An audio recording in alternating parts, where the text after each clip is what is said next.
I mean, hopefully people saw my book, and I've killed a man. So, Oh, have you? That's a good segue then. Should we discuss this? if you'd like, yeah. From the poet that killed a man. Is that Poet killed a man? The poet that killed a man? Mm. Right. So this is a book of poetry, and it's called Blue Period. Yes. I mean, there's a certain arrogance, isn't there, to naming something after one of the most famous histories of famous periods in art, which is Picasso's Blue Period. But I was trying to think of something that was a bit of a double entendre that wasn't quite so depressing, like, because it was written during a blue period. It was written, during a sort of a melancholy time. Yeah. But I don't like to. I quite like the what I like about language and what I love about poetry is that you can sort of use it as a cloaking device. You can say what you want to say without actually having to say it. Like you can. Obviously there's an artifice to poetry, and at the same time it should come from a very real place. I think it should be sincere, but I think the great thing about the English language and any language really is that you can layer it, can't you? You can. And I think that's what's fascinating about poetry. So that was the reason behind behind naming it after the Picasso. So sort of where you were mentally, did that inform a lot on the writing? Would you have written it if you were in a different place, a different space? No, I don't think so. I don't think this could have been written as I am now, as a happy man. And I'm sure you've waited a very long time for me to hear that. That's very good to hear. Yeah, definitely. Because I've been an unhappy man I was an unhappy man for a very, very, very long time, like the vast majority of my life, I'd say.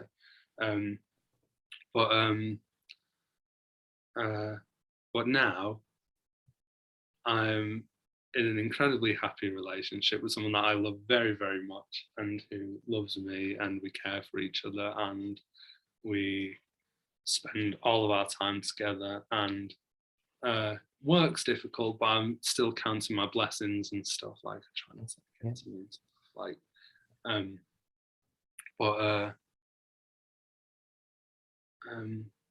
it's I don't think I could sit down now and then try and get into that headspace of being really unhappy and letting these sort of feelings sort of spontaneously erupt. Like I don't think that would work. And do you think writing it helped you? Do you think it maybe helped you to sort of get some stuff out and work on some things? Well, the poems in this were written over quite a long period of time. And there's only 12 of them. I'm trying to work on a second one. It's just whether I can remember how to format it and send it to you again so you can help me out. I'm sure we'll figure it out. Now, you said they were written over a long period of time, which was something I was going to ask you about.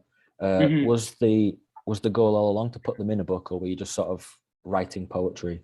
No, I was just writing poetry really for the lols. For the lols. I was just writing, and I didn't think anything would ever come of them. I thought I'd just put them in a file or something. Or the ones that were handwritten, I'd put them in a drawer somewhere and just sack them off. And then I did my MA.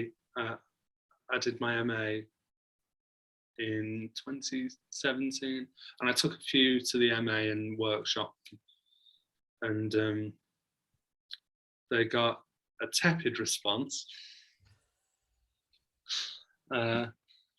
a couple of people really liked them, and a couple of people really, really hated them, and said that they were pretentious and stuff. Oh. And But obviously, art does, isn't it? Art divides people, doesn't it? yeah, of course it does. The best art divides people. I hope so. Like, that's what I was thinking. Like, and then someone said, it seems to me that you take a lot of inspiration from other poets, and by that I mean you steal a lot of lines. I was like, talent borrows and all that. Well, Talent borrows, genius steals. Yeah. Like, I just thought, yeah, you're right. I've not really got a creative brain cell in me. I'm just quite I know what good. that feels like. Yeah, I think I'm just quite good at amalgamating different frames of reference. Really, a good way of putting it. Yeah. But I didn't plan on ever publishing them until a couple of years ago, and I thought, no, actually, I'd quite like to get them out there. All right. So, did you have more poems to sort of work from, or did you just sort of have 12? Yeah. Well, obviously, the idea was to always have 12, because it's my lucky number, and it's been my lucky number and football number, etc., and all that, since I was very, very little. So I always wanted to have 12. That was the goal. But I whittled them down from about 30. Right. And it was trying to, I don't know. It was trying to find the ones that were just accessible enough that they weren't so incredibly dense that they'd become frustrating. Obviously, the people that have read it, that have offered feedback, have said it is quite dense anyway. it's quite a dense thing, and it's difficult. But these were the most accessible ones on the. What's happening with the rest of them? Are they just sort of being stored somewhere and that's it, or? Yeah, well, I was thinking of putting those in the second book, but then I thought I didn't want to do a fucking Noel Gallagher and just go anything that wasn't good enough for the first album and go on the second album. Sack it. Yeah. Yeah. I didn't want to do that because it feels like a bit of a cheat to do that. So you could always do a director's cut, a blue period. That's not a bad idea. Throw a few extras in, couldn't you? But then I'd have to do more paintings. Edition. That's true. I mean, they are good though. The paintings. The paintings. I mean, they're like professional quality paintings. Like you'd see them hanging in an art gallery. Oh, do you think? Yeah. I mean, when you first sent them to me, I thought, how's he done that? Like, I didn't even know he'd picked up a paintbrush. And he can do shit like that. That's very kind of you to say. Where did that come from? Well, the thing is, until let's see this one. Let's have a look. Until the one that you just showed, which was where are you? I'll find you. Until this one, I'd never picked up a paintbrush. Right, so that was the first one you did. This was the first painting that I ever did. I mean, that's impressive. Do you not think that's impressive?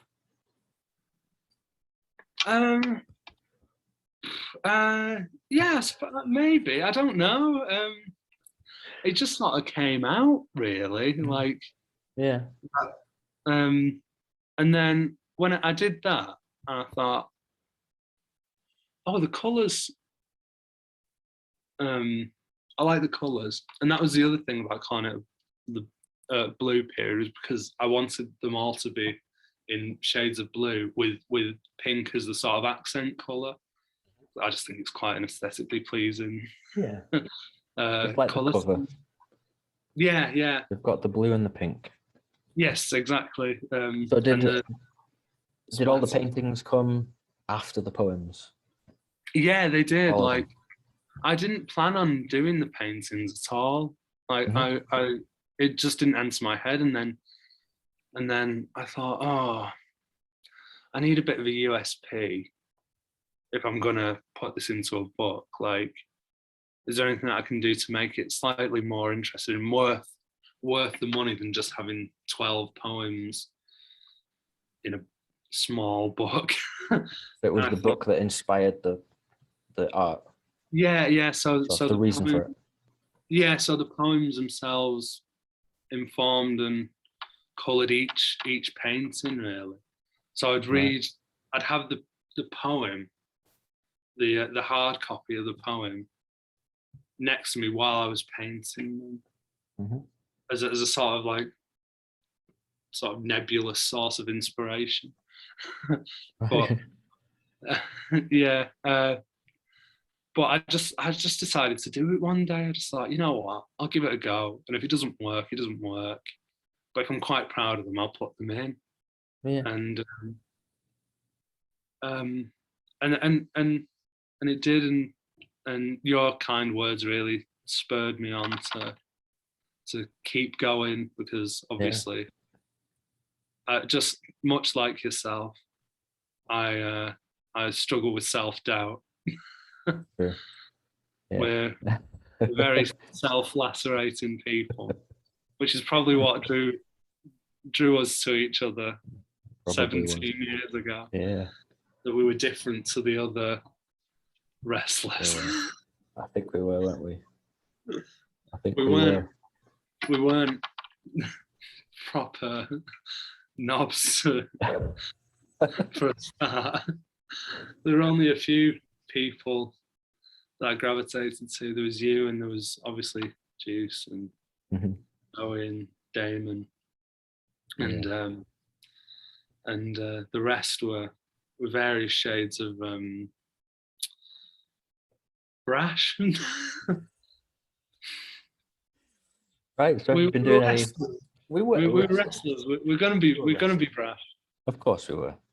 Yeah. Have you been doing any more painting? Or has that been it? That's been it, really. I did the 12, and then the next time that I was planning on doing any painting was for this next. Is this next one going to be happier then? I'd hope so.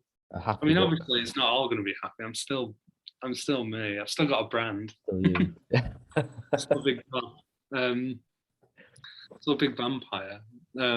Oh yeah. I have to show this picture as well, by the way. Oh, go on. We have to get about the author. Oh yeah. I have to get that in. Oh, thank you. Very pretentious. It was in my studio. Yeah, I in my old flat in Denton near my mum's. I had an extra room, and I thought I'll turn it into a studio. Not bad. And that was that was where that photo was taken, in my studio. Yeah. I'm just shoved in a corner. This is the living room. This is the living room. And I've just been my desk is just shoved in the corner. You're stuck over in the corner. I've got a little cubby hole. I've put some like framed comics up on the wall. Yeah. And then I've managed to take over that corner as well, with my little bookcase and my new CD player on there. So I'm trying to take over the living room a little, but there's not much you can do about the couches. You're slowly colonizing. Yeah, I'm slowly taking over the living room. Yeah.